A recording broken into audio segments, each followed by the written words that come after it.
There's this primal pull, isn't there, towards uncovering secrets, things that are hidden, like that deep human desire, almost like, the old stories, seeking forbidden knowledge. It's just compelling. Exactly. Yeah, it's a powerful curiosity. And it really drives us when we look into these sometimes suppressed early religious texts. Yeah. They feel like hidden truths. And that's exactly what we're doing today. Our mission, our deep dive, is into historical sources that, well, they try to explain why certain early texts think Mary Magdalene's gospel got labeled heretical, why they were pushed out. Right. Left out of the main story. Yeah. So we'll unpack the supposed dangers these texts posed, explore these different ideas about spiritual enlightenment, knowledge versus actually living it, the experience. And we'll uncover some, frankly, surprising things about figures like Mary Magdalene and the historical forces really shaping what we think we know. Okay, so let's unpack this a bit. The material we're looking at says pretty clearly that early church fathers looked at texts like Mary Magdalene's Gospel, Gospel of Thomas too. Which were popular, actually. Quite widely read back then. Right, but the church fathers gave them a decisive no, rejected them. So what were the core reasons for pushing them aside? Well, it's fascinating. The material points to a few things. One, and it's pretty significant, seems to be a real reluctance, maybe even resistance, to women holding leadership roles in the church. Okay, that's one factor. And then there was this deep concern about what they called intellectual approaches, especially things linked to Gnosticism. Gnosticism, right. The emphasis on knowledge or gnosis. Exactly, but not just any knowledge.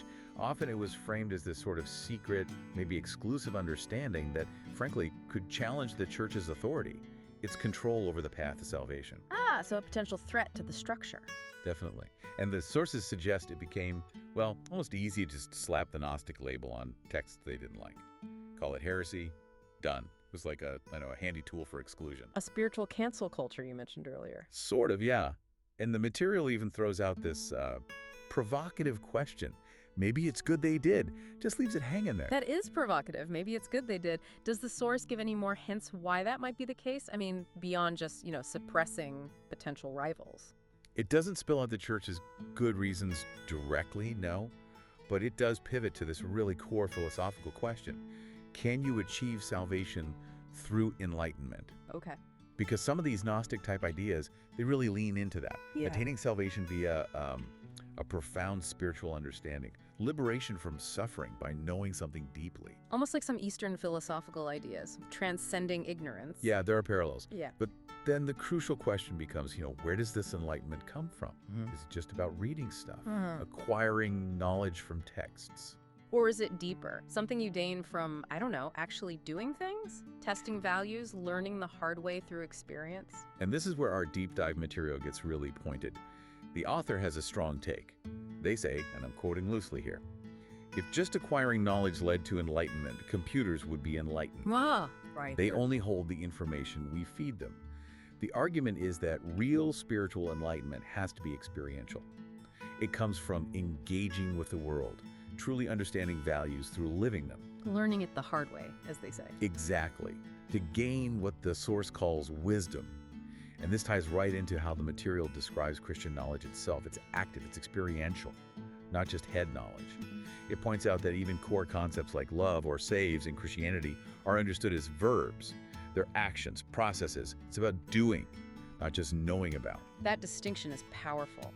Enlightenment through knowledge sounds appealing, but what happens when that knowledge gets twisted? Or maybe only partially understood? Does the material warn about that?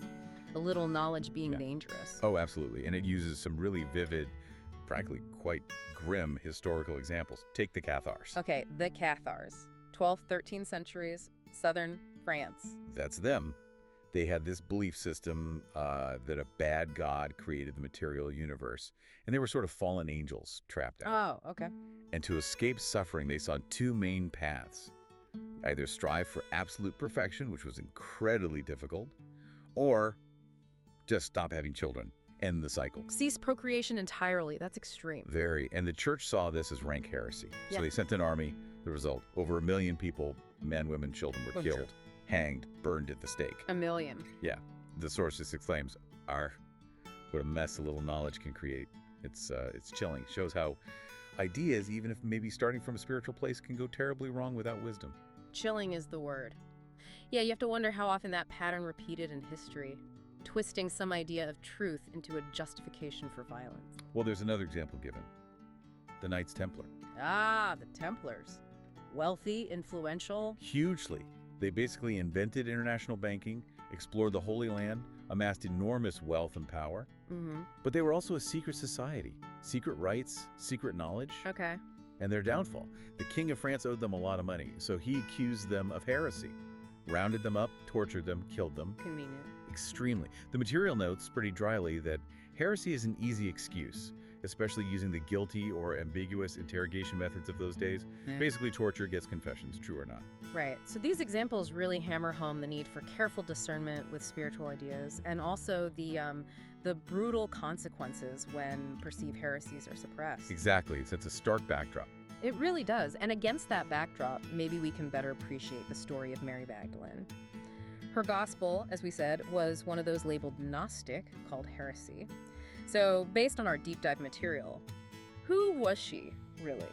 And what's in her gospel? Mary Magdalene is such a fascinating figure, and the material does a great job, I think, of reevaluating her. It tells us, first off, Jesus healed her 7 demons, the text says. Okay. And from then on, she became this incredibly devoted follower, a disciple.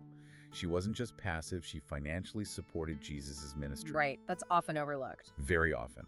She was there at the crucifixion, saw his burial, and crucially, she was the first person to see Jesus after the resurrection, the very first witness. Which is huge. It earned her the title Apostle to the Apostles. And that whole misconception about her being a repentant prostitute, that's been thoroughly debunked. It was a later conflation, likely in the 6th century. Good to clarify that. Definitely. There are also these strong traditions, especially in France, that she migrated there, preached with Lazarus, performed miracles even, helping a childless couple conceive, restoring a princess. She became a patron saint of childbearing there. Wow, so quite a legacy. Her relics are supposed to be in France too. Believed to be, yes, in the Basilica of St. Maximin. So a really significant figure. Absolutely. Okay, so turning to the Gospel of Mary itself, what does the material highlight from that text? Especially about her relationship with Jesus. Does it clash with other scriptures?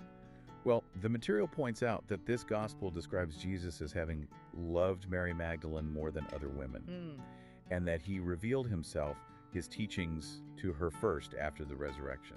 Which actually connects, doesn't it? John's Gospel, chapter 20, Jesus tells her specifically, "Don't cling to me yet." He appears to her first. Exactly, there's a resonance there. But the text also describes this conflict within the disciples. Peter objects. He basically says, why would Jesus reveal these important teachings to a woman? Why should she be elevated above us? Ah, the internal politics. Very much so.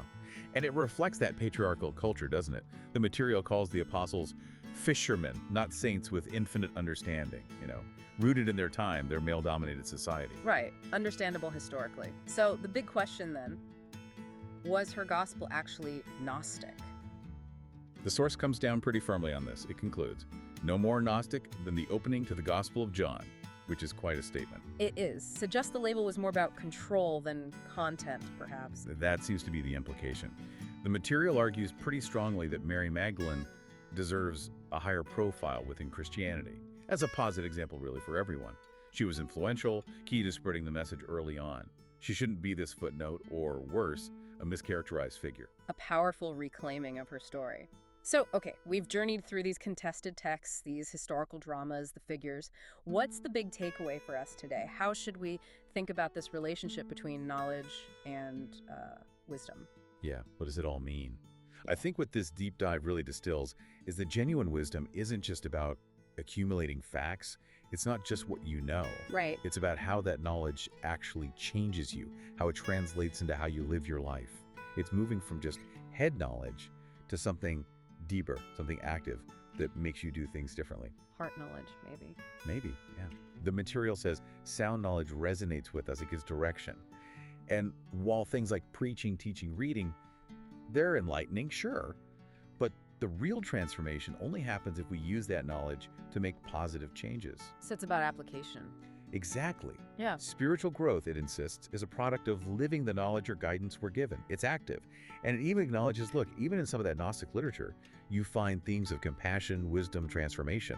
Often real change starts with some knowledge that just clicks. It compels us to action. That makes a lot of sense. It's not passive consumption of information. It's got to lead somewhere, change something in how we operate. Otherwise, we risk, well, stumbling around blindly like the Cathars, maybe with dangerous ideas we don't fully understand. Precisely. It's about integration. Mm-hmm. Knowledge is the map, maybe, but wisdom is forged walking the path through the experience of applying it. What a fascinating journey today. We've really dug into these contested ancient texts that timeless human hunger for knowledge, but also that absolutely critical difference between just knowing things intellectually and gaining real lived wisdom. Yeah, and seeing figures like Mary Magdalene in a new light, understanding the forces that shaped what history remembers. Definitely. Which leaves us, and maybe you listening, with a thought to mull over. In our world today, just absolutely flooded with information, endless streams of it, how do we get better at discerning? How do we pick out the knowledge that actually leads towards wisdom? The kind that genuinely compels us to act with, say, love and real intention, rather than the kind that maybe leads to unintended messes or just sits there inert as static head knowledge.